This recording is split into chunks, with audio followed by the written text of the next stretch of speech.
Yeah. Hello, everyone. My name is Melinda Haring, and I'm the Deputy Director of the Eurasia Center at the Atlantic Council. Thank you so much for joining us here today. I'm delighted to introduce Vladislav Davidzon, who is a non-resident fellow at the Atlantic Council. He's a contributor to Tablet Magazine and Foreign Policy. Vlad, welcome so much, and congratulations on your new book. I highly recommend it. It's called From Odessa With Love. It just came out, and it is available on Amazon. Thank you so much. Now we can get started. This is Vlad's new book. If you haven't had a chance to take a look, it is on Amazon, and it is 10 years of reporting. Vlad lived in Odessa for many years, and he was the editor-in-chief of the Odessa Review, a fantastic literary journal that he and his wife, Regina, started. This book contains about 45 different essays, and the themes include a variation of topics. The rise of a new political culture, the epic journey of Mikhail Saakashvili in Ukraine, Paul Manafort in Ukrainegate, politics and mafia, and a large smattering of obituaries. So, Vlad, first of all, congratulations. It's great to be here with you. We're so proud of you. Let's jump right in. I love the Odessa section of your book, and you have written 4 or 5 really powerful essays that I really encourage people to have a look at. But you also say that this book represents a love letter to Odessa, but it's a city awash with spies, mobsters, thieves, operators, artists, musicians, hustlers, and political schemers. Why on earth did you and your wife move there to found the Odessa Review, a literary magazine, in 2015? Thank you for having me, Melinda. It's great to be here, and it's really exciting to talk about my new book. Why did we move to Odessa? It's probably because we are ourselves at least 2 of those categories, maybe even more. You know, the Maidan began 2014, and the war started, and I was shuffling in and out of Ukraine, and I was literally flying in once a month to do some stories, to report, and we weren't living there at the time. We were living in France, where my wife and I met when we were students, and I really wanted to be there, and I would take every opportunity I could get to go. I would literally fly in once a month, sometimes twice a month. At a certain point, why be outside the country? I was running a English language television station for Ukrainian TV in France, and at a certain point that folded, and I decided to just go back. I really wanted to be there, and I said, why am I kidding myself? There's no reason for me to be living outside the country anymore. Let's go. We started a magazine, a literary magazine. We knew that there was a lack of this kind of publication in Eastern Europe. There was a lack of this kind of reportage. There was a lack of cultural reporting and cultural interest. And there were so many interesting things happening at the same time. We're in the arts. My wife is a film producer. I make art. I write. All our friends, or half of our friends, are writers or artists or people in the intelligentsia. And so you're watching this tremendous ferment of creative cultural activity taking place. In fact, Ukraine, I think, is still in many ways the most interesting place culturally in Europe now. The most generative, the most original, the most interesting social changes happening at a quick clip. And between 2014 and 2016, things were changing very, very, very quickly. Month to month, the culture of the country was changing. And so I'm thinking, why are we outside the country? I really want to be part of this. I really want to watch this. I really want to report on this. And we decided to go back to my wife's hometown, which is in many ways the second city culturally of the country historically, and I would argue now. I mean, Lviv is its own culture and its own thing, but Odessa is the Russophone second culture capital of the country, and it's historically a cultural capital for the Russian-speaking world and the entire Soviet Union. I mean, every comedian of the Soviet Union came out of Odessa, right, in the 70s and 80s. So it wasn't just producing ships; it was also producing comedians. So it's this remarkable city that we wanted to live there. I didn't really want to live in Kiev. My wife didn't want to live in Kiev even less than I did, even though I would commute to Kiev every couple of weeks to report and talk to people and see what was going on. But Odessa at that time was remarkable. And right when I arrived there, Governor Saakashvili is appointed, So we were there for the entire adventure. When it became, in many ways, for about a year, the place in Ukraine. Thanks so much. If you're just joining us, I'm so sorry for the rocky start, but we are joined by Vladislav Davidzon. He's discussing his new book, From Odessa with Love. It has sections on Ukraine's new political culture, the rise of Mikhail Saakashvili's Ukraine chapter, a large section on Paul Manafort and some original reporting, a section on politics and mafia, and a large smattering of obituaries. We're just jumping into the discussion with him. We'd love to take your questions. You can submit them on Twitter. You can put them in the Q&A below. I will be glad to acknowledge you and read your question. But let's talk a little bit more about Odessa. I was there in May, and I have to admit it, I wasn't in love with it the first time I went there, Vlad, but this time the magic happened. And I came across this wonderful quote that I think sort of encapsulates it very well. It's by Vladimir Jabinsky. He says, "No city could match Odessa with the spirit of jolly buoyancy and light intoxication floating in the air." And in your book, you describe Odessa as a state within a state, which gives it a certain independence. But Odessa's uniqueness is more than independence. It's the place where Chekhov ate bowl after ice cream that was made by Italians. It's where Pushkin was exiled. What else makes Odessa special? All those things, as you say, make it special. The combination of cultures, the tremendous combination of nationalities. It was like the New York City of the Russian Empire of the 19th century. It was a place where if you were a serf, you could run away and nobody would chase you. If you were a German from, let's say, Switzerland or the Low Countries of Germany, you could come and you could start a business tax-free. If you were a piratical entrepreneur, you could run your goods through the Porto Franco, without paying taxes because it was a trade-free zone. If you were an Orthodox Jew, who wanted to escape your rabbi and your stifling community in the shtetl and go learn Russian and become a businessman or an artist or a poet, you'd move to Odessa. If you were a person from, let's say, Western Europe who wanted to get into the Russian Empire, you'd arrive there first before you'd arrive at the court in St. Petersburg. It was just the port of entry into the Russian Empire of ideas, of goods, of people.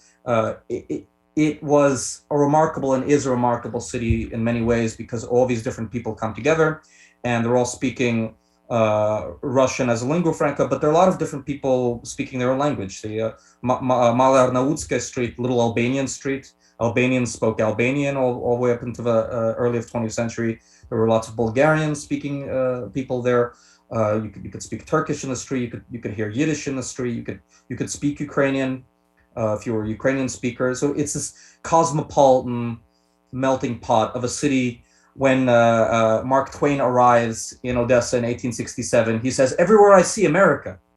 You know, he loved it because it reminded him of New York City or Mississippi in the 19th century. So it's a great town. Wonderful. Vlad, say a little bit more about Jewish life in Odessa and in Ukraine. So, Odessa has a very strong Jewish connection. You wrote in your book that Odessa was the second largest Jewish city in the former Soviet Union, second only to Minsk, and it went from being 41% Jewish to 4% Jewish. So that population has really been drained. But we also have sort of a remarkable moment on a bigger level in Ukraine. In 2019, Ukraine had a Jewish prime minister and president for a short period of time. How would you assess Jewish life in Ukraine today? So in Ukraine, it's flourishing. In some cities, and other cities like Chernowitz, it's not flourishing because there are more deaths than births. In Kiev, in Dnipro, in Kharkiv, in Odessa, it is flourishing. So in the West, where the Nazis were, where their demographics are not good for the community, it's not as great. In Odessa, there's still tens of thousands of people. Those people are active in cultural life, political life, economic life. There are at least two functioning synagogues with flourishing Jewish life, entire range of institutions from colleges, day schools, kindergartens, kosher butcher. So you could live a very rewarding and self-contained Jewish life just in Odessa. and the community is headed by some wealthy businessmen who have resources that they've lavished on the community. So it's very healthy and it's very good and it's very secure. So. Wonderful, wonderful. You have a whole section on Odessa mobsters, and you know, Ukraine or Odessa is famous for its mobsters. How are Odessan mobsters different than Ukrainian mobsters? I know you rubbed elbows with a few now and again. Tell us a story or two. I spent a lot of time with people in that particular profession in organized and not organized crime. Historically, the thing about Odessa mobsters that one has to understand that for the rest of the Soviet Union, for the rest of the Soviet Union, it's this place that produces over-the-top characters in top hats and vests who are larger-than-life characters like Benya Krik. In fact, one of my very first conversations with a Ukrainian diplomat in the Ukrainian embassy in Paris, my wife and I just started going to Odessa. It was 10 years ago, and I was in my mid-20s, and we were discussing how to do something like get a second passport faster, expedited. And he's like, oh, that's, it's very difficult, this and this and that. And my wife says, in Odessa, we could just do this. He says, oh, of course, you could do anything in Odessa. So, and that's the way the city runs. It's very much run by a constellation of families, not unlike medieval Italian city-state, like Florence in the 15th or 16th century. You have the Sforza, or like the Medici, and then you have other competing families. And they have a kind of status quo of power relations between them. So the city is divided into fiefdoms by various political clans, let's say. They're in competition with each other for resources, judgeships, control of black and white shipping. They control some part of the port, and the local intelligence services are not always under Kiev's control. So there are people in, let's say, various intelligence agencies who will cover up for various things. I mean, Odessa is a city-state within a city-state within a state. It's not totally under the control of Ukrainian authorities, which gives it a sense of freedom and anarchy. And it's also not very good for Ukrainian statehood, which I'm very much in favor of, That's an interesting point, Vlad. You talked a lot about being attracted to Ukraine and wanting to be in Odessa because you saw this sort of flourishing new culture. What were tell us a few of your observations. I know that you had some interesting interactions in family life and also on Vyshyvanka Day. Could you tell us more about that? So I have a piece in this book, which is just my mother-in-law, who was she sadly died of COVID a couple of months ago, but she was a lifelong Odessitka, an Odessan, and she had a relative arrive from Donetsk, a fur trading cousin or something, or an aunt or something, and like many families in Ukraine, I would arrive back at the family apartment in the family home to see them just continuously arguing over dinner about Poroshenko and Russia and Putin and Donetsk and Donbass and separatism and freedom and autocracy and the West and the East and oligarchy and the future and the past. And all they would do is just yell at each other. It was very, very, very funny. It was also very sad. It was very divisive. And I think hundreds of thousands of Ukrainian families across the country had similar experiences, which is why I wrote the piece so that people would understand. And my mother-in-law would continuously defend a sovereign Ukraine, and she didn't want to live in Russia, and she didn't want to live under a separatist republic. And her cousin or my wife's aunt or whatever the connection was, I don't even remember what it was, she would be living in the spare bedroom, not wanting to live under an unpleasant security situation in Donbass, and she would be arguing in favor of separatism all the day long. And that was the germ of conversations that took place all across the country. And, the new Ukrainian culture, and I mean a civic national culture, is very special because it formed at the top amongst the intelligentsia and the cultural elites, but it's slowly percolating down to the middle classes and just to everybody else.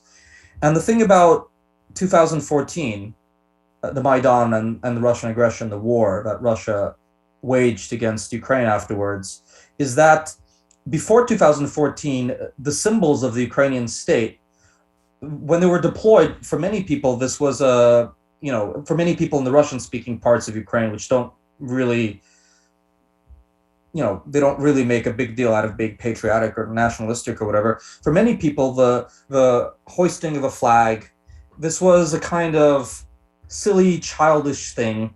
At best it was understandable because Western Ukrainians are very patriotic. If you're in Kiev, it's kind of childish. Perhaps there's an element of danger to it. This is something that was taken, not particularly seriously. But with the Maidan and the war in Ukraine, the symbols of Ukrainian nationhood are transmuted from very much seen as being ethnic nationalist to being civic nationalist. So there are lots of people in Odessa who in 2011 and 12 would not have been standing up and singing the national anthem at a football game in the park, who are now very much cognizant of the fact that this means something different. So the symbols of a state are no longer seen as something that is just ethnically nationalist from Lviv, right? The Banderovs and all this. There's a lot less of that kind of conversation. You have to understand, Odessa's best days are behind it, and it lives in a kind of fantasia of the past, and it's an imperial fantasia, and it's not a Russian imperialist fantasia, but the best times culturally for the city when Pushkin was there were aristocratic balls. The best part of the city life is when in the 19th century you had people who are very, very well dressed, and they had gentlemen's clubs and all this. So unlike the Donbass, where people are also really backward looking toward the Soviet Union and an imagined past, which actually not so imagined when they lived better 30 years ago, that's a fact. You can actually remember 30 years ago, but you can't really remember what Pushkin's time was like. So it's completely imagined fantasia of beautiful aesthetic imperial life. So the characteristic swagger of these sites, which you don't really have in Lviv, and you have to a less extent in Kiev, it's about a fantasia of the good life, of costumes and balls and literature. It's a different kind of fantasia about the past than what they have in other parts of Ukraine, which are not assimilated into Ukraine as well. Vlad, you write about an evening with the new police of Ukraine. So one of the big reforms early on in the Poroshenko days was completely reforming the patrol police. And I think before you had this interaction, you didn't think very highly of them. What happened that night? Tell us about it, and what was your experience like with the new patrol police? Yeah, I don't know how well the patrol reform is going now. I think probably it's a moderate failure, or the advances have been pocketed and we're not going further than we would have liked to. But in 2015 and 16, a lot of different people, the Canadians, the Americans, the West, put a lot of effort into reforming the patrol police. And they started out in the regions, even more than Kiev. And they started with getting all sorts of young people to come to join the police. And my wife and I were just hanging around the apartment on a Friday night, and the neighbors were having a party and yelling at each other. And my wife goes downstairs to yell at them, and she says, "If you don't shut up now, I'm going to call the new patrol police." And they didn't take the hint. They kept acting raucously, as one does.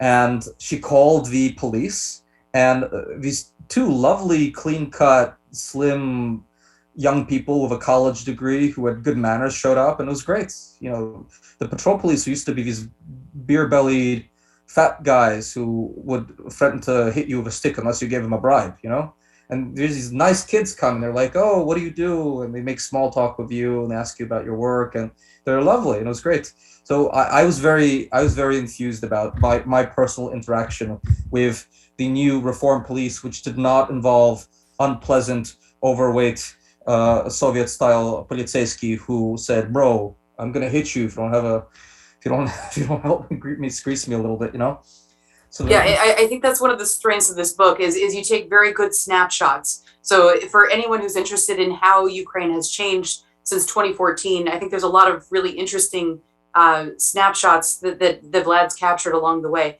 Vlad, you did a lot of reporting on Paul Manafort. You spent a lot of time on that, and you have a big section in your book on that. but you don't seem to think he was all that unusual in evading the Foreign Agents Registration Act, the FARA Act. Could you elaborate? Why did Manafort go to work for Trump and risk it all? Okay, so Paul Manafort is a creature of the 1980s. He's a creature of the Reagan Revolution. In fact, he was a Southern campaign manager of a Reagan Revolution. His boss is the gentleman who goes on to become the CIA guy in the 1980s. And so these guys around Paul Manafort, those kinds of kind of swaggering American 1980s guys, are given political cover to go off and fight the Soviet Union and fight communism wherever they can. The Philippines, in Africa, in South America, they go off and they take their real skills, and he is extremely skilled. This is what you go away from having talked to a lot of people who knew him and did business with him and used his political skills. He was extremely good at what he did. He innovated in Ukraine like nobody else. He absolutely changed the dynamic of Ukrainian politics, because Ukraine, which is very much a lively democracy, whatever its other problems, elections are very competitive. And if you have the right consultants, and if you have the right pollsters, and if you have the right political experts working on your campaign, you will have the edge that you will need to beat your competitor. So Manafort really revolutionized political consulting in Ukraine. He also revolutionized in Washington, D.C. to a certain point. And my friend Frank Foer writes a lot about this a lot, and he's very good about that subject, the way that Paul Manafort and his guys revolutionized consulting and campaigning in Washington in the 80s and 90s. But in Ukraine, and to a greater extent or lesser extent in the other Soviet capitals, he did a lot of work in Moscow. He did a lot of work in Georgia. He did a lot of work in Central Asia, or his people did. He was part of a cohort of these American political guys, often connected to the Republican National Institute, who went off and they were doing things. Some of them were very useful. They were setting up parties and teaching people how to run a political party or how to run a campaign. It's not a skill set you have if you grew up in the Soviet Union. Other things they did, like bad consulting for all sorts of nasty characters and oligarchs in the West, those are lesser things that they did that were not as good for either Ukraine or America. So is Paul Manafort special? In some ways, not at all. There are lots of people like him. In other ways, he's the best at what he does, and he's completely lacking, as I discovered when I was doing investigations on him, he's completely lacking this danger gene. He's completely lacking a shame gene, and he's completely lacking in cost-benefit analysis. So he's completely, he's completely lacking in fear. And so he should have never have taken the job of Donald Trump's presidential campaign advisor. He only took it because he thought he could become the greatest political guy in the history of Washington, D.C. He could build a shop which would be a one-stop shop for any foreign consulting or lobbying that you'd want in the United States. He thought that he could get Donald Trump to become president, which he sort of did, right? I mean, let's not rehash the debate about why Donald Trump became president, but he was the best at what he did. And he had known Donald Trump for 30 years. He obviously lived in Trump Tower. And he thought that this could be the one thing that would make him into the greatest guy again. He had a bit of a has-been reputation in some circles. He had gone off to make a lot of money, tons of money in Ukraine, but he was out of town. And when you're out of sight, you're out of sight, out of love. So he thought he could come back as the biggest, baddest lobbyist in town. I don't think he ever wanted to be the head of the Trump administration. I don't think he ever wanted to be the head of a presidential administration or the White House. But he did not estimate correctly how much of a liability all the skeletons in his closet over 30 years were. He was never going to be allowed to operate with impunity on the national stage once everything that he had been doing for years came out. And I don't think he was entirely rational in the cost-benefit analysis of going to become the head of a presidential campaign in 2016.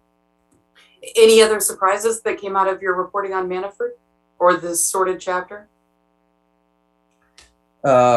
Some of it I'm not allowed to talk about. Some of it is so disgusting that it could not be printed in the New York Times, especially. I think he's a sociopath. I think he's a cruel man. I think he absolutely is something missing there. I mean, I talked to people who were working with him for 25 years, and they would say to him, I have a problem with my girlfriend, and they were obviously looking for some male buddy advice, and he would say, "Oh, is she looking for to run for high office?" It's the kind of guy he was. So just one track mind. He didn't have any empathy. Yeah, No. that's interesting. Obsessive, empathetic, highly manipulative, grandiose, sociopathic. He the guys who are his friends, I think he was highly tribal with his friend circle and the guys who worked for him. They're very loyal to him. A lot of those people still do not give out bad information about him. His personal proclivities, which is none of the public's business. I came away thinking that this is a man that I would not want to be related to. Interesting. Let's move on to Saakashvili. So when Saakashvili came to Odessa, you were there and you had a front row seat, and you initially had a pretty high impression of him. But Saakashvili has a track record. He'd been the president of Georgia, and he burnt out there. So why did Poroshenko appoint him, knowing that he's a gigantic personality? He takes up all the oxygen in the room. Wasn't it inevitable that Saakashvili would burn out and the public would fizzle on him? And what's he still doing in Ukraine now? So there's a lot of different questions. Let's unpack all that. So Poroshenko went to graduate school in Kiev with him, and they'd been friends since they were grad students. And Poroshenko was very much a reformer. Whatever else you could say about him, maybe he moved too slowly, maybe he didn't want to give up control, maybe he didn't want to rock the boat, maybe he was a person from a different epoch who was a bridge to a new reformist president and world who was not able to overcome his creaturely habits. Whatever you could say about Poroshenko, he was a reformer in at least his first 2 years, who was very much keen on bringing Western expertise to Kiev and Odessa. So he filled up his first cabinet with Western reformers, Ukrainians from the diaspora, Ukrainians who had spent their entire career working in Goldman Sachs and had not really done anything in Kiev and were thus Western experts and clean. People who were from the other post-Soviet states. He brought in a ton of Lithuanians, a ton of Georgians, some Latvians, some people from the Ukrainian diaspora who were American citizens who had banking experience in Russia in the 90s. So he was really interested in bringing all that expertise in. He was really interested in getting the Western kudos and Western approval and Western money and Western interest. And he thought if he brought in all these track record, proven,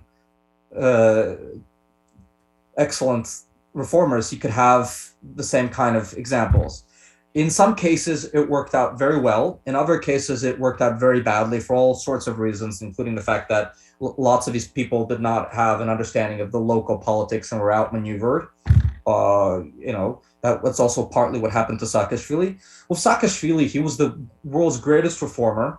He was cooling his heels in Paris and London as a hipster. He was, out of work. He had left Georgia. He was looking for something else to do. He was a well-connected guy in the sense that he talked a good game about bringing in lots of investment from Western funds and investors and Arab sheikhs who he knew from his time in Georgia. So on paper, it looked really, really promising. This guy with a lot of experience who quadrupled the GDP of Georgia in like 3 or 4 years. Never happened before in world history. The kinds of things that he and his team had gotten done. So Poroshenko wanted a little bit of that magic, and he was well aware, he was cognizant of the risks of bringing Saakashvili back into Ukraine would have for him personally. Really, he should have been more cognizant because Saakashvili would wind up declaring war against him and probably not helping. Saakashvili did not help Poroshenko's re-election campaign. I mean, it probably was overdetermined that Poroshenko would not be reelected, but Saakashvili sniping about him continuously on TV was, let's say, not helpful. And Saakashvili comes to Odessa. He creates this tremendous fervor. He creates this tremendous expectation that everything will be new and better and shiny and great and wonderful. And he is completely frenetic. He doesn't have the kind of guys that he had in his team and girls in his team in Georgia in order to make things happen. And he's more and more out of control, and he's more and more going off into his dark space and going after his enemies. And he's deeply, deeply, frenetic. So, he can't be trusted to build a team.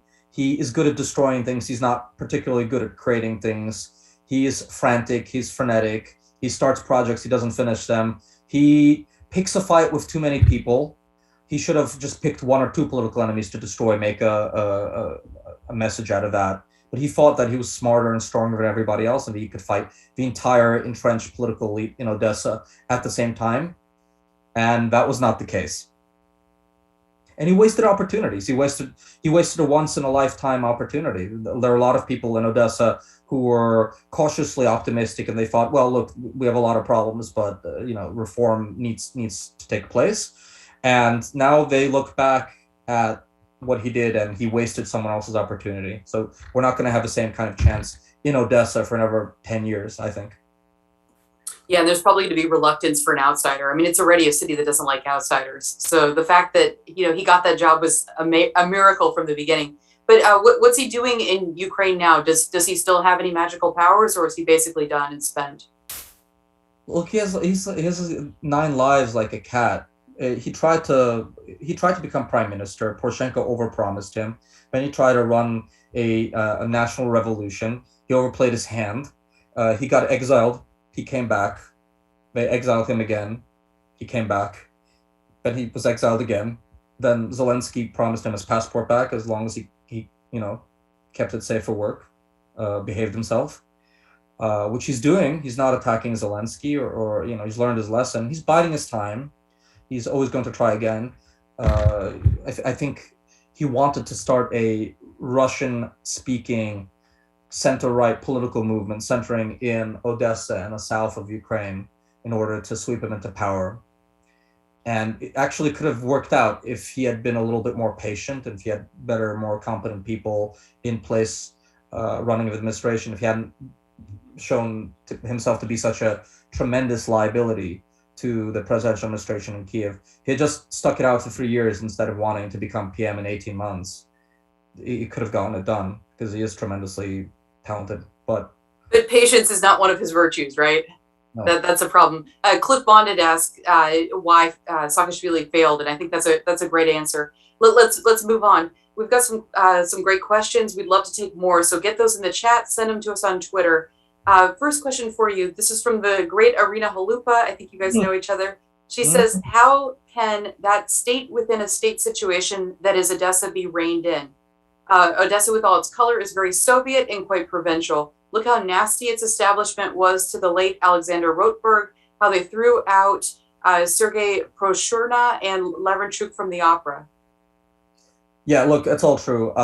It's extremely homo-Semitic, especially once you get out of the city center and into the I'm not going to call them the suburbs. I mean, still, it's a compact city. But let's say the sleeping areas, the spalny rayony, as the Russians and Ukrainians call them, the sleeping areas. Let's say where the parts outside of the city where the working class live.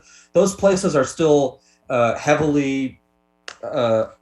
Well, the old people are pro-Soviet. The middle-aged people will be, we don't want change, and the younger people will be, this is Odessa, more or less. It doesn't quite map out like that, but I think probably 40 to 50% of the population of Odessa are closeted. I mean, there's not really separatist movement whatsoever anymore, because everyone in business and everyone in shipping and everyone who owns anything in the port saw what happened to Sevastopol, which now is under international sanctions. You cannot run shipping under international sanctions architecture, and the normal middle class and anyone who's not stupid sees that lots of people who joined up with separatists in the Donbass are now living in ruins. So if you're a normal person, you don't want to live in ruins, and if you are anyone at all with an asset or a business of any kind in Odessa, you're not going to be going in for separatism after that. So there separatism can exist, and with enough pot stirring, the Russians could do that, but it does not exist as a movement now, and the intelligence services are quite competent in tamping that down. What they're not competent at always is controlling their local factions who have interests in the port or interests in business or associations with a mob. When we talk about the Odessa mob, it's not always people who are wearing leather jackets or running around with guns and looking like Al Capone. A lot of people in those structures are quasi-government people, or they have connections to the security structures, right? And it's a problem.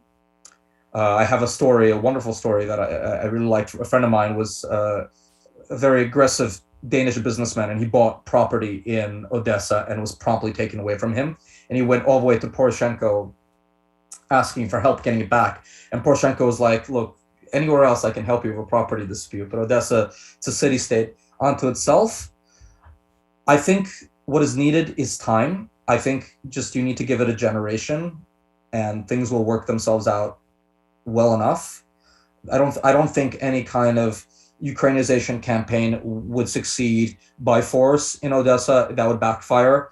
And I'm not against Ukrainization. I'm from a Russophone family. I mean, in the long term, everyone in Odessa needs to speak Ukrainian adequately and well. And when I went to my nephew's high school graduation 3 or 4 years ago, everyone stands during the national anthem of Ukraine.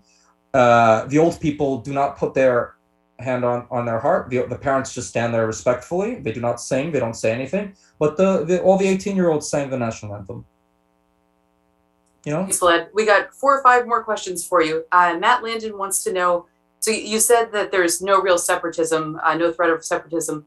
He wants to know, would Putin ever consider something similar to Crimea with Odessa, or is that just completely impossible now, given the political history? I mean, that was plan B. I mean, plan A didn't work out. Then they had plan B and then plan C. And they failed with iteration after iteration of a self-sustaining economic model. The Donbass unit is not economically self-sustaining. If you had a port, and if you had Dnipro, and if you had Kharkiv, and you had Odessa, you could cleave the country in half and have it economically be self-sustaining as a Russian-dominated Ukraine. That's not going to happen now. The Ukrainians have built too much of a military force. The international community is now too interested. There's just too many people who would fight a rear guard action. You notice, nowhere in Ukraine do you have saboteurs behind Ukrainian lines. There's really there are no pro-Russian. There are not enough pro-Russians to work behind separatist lines, and that's the same thing with Odessa. The civil society stood up on May 2nd, and they fought back the attempt of 2014, the attempt to create a Odessan People's Republic. There's no appetite for that anywhere amongst other than old ladies who sit around complaining and feeding birds in the park. That does exist. Those people are solidly Homo Sovieticus, but as I've already said, it's entirely possible if Putin decides to just go all in, but the costs of that economically, politically, internationally are so big that it's a vanishing percentage of outcomes now. So I'm not worried about that.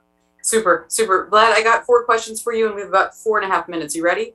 First question for you is about the spelling of Odessa. So Odessa with double S is the Russian spelling. Odessa with 1 S is the Ukrainian spelling. This is a sensitive issue. What's your position on this one? My position is I'm an American citizen and a European, and I have ancestors from Ukraine, and I'm a Ukrainian patriot. And let's start off with that. Odessa is Ukrainian. It should never be in Russia or Turkey or anywhere else ever again. It will always be Ukrainian. It's an important port. So let's start with that. Housekeeping. It's not Odessa with 1 S. Just first of all, looks wrong. Secondly, Odessa with two S's, it comes from the Greek Odysseus. It is Odessa in French and English and in German. Odessa spelled with one S is pronounced incorrectly in French. It's Odessa.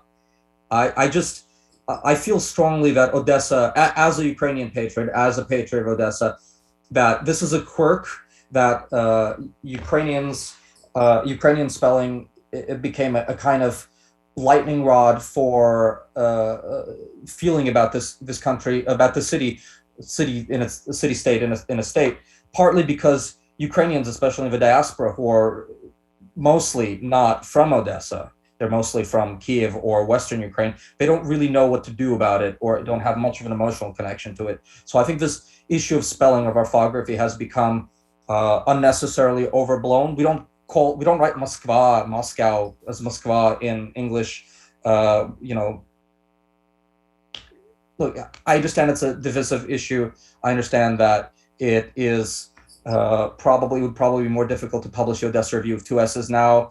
I'm still into the international spelling, and I'm still into Odessa being a Ukrainian capital of Jewish and French culture. So, I believe that if it belongs to anyway, yeah, it is Kiev versus Kiev. I do spell Kiev with a Y. I do spell Lviv in the Ukrainian fashion.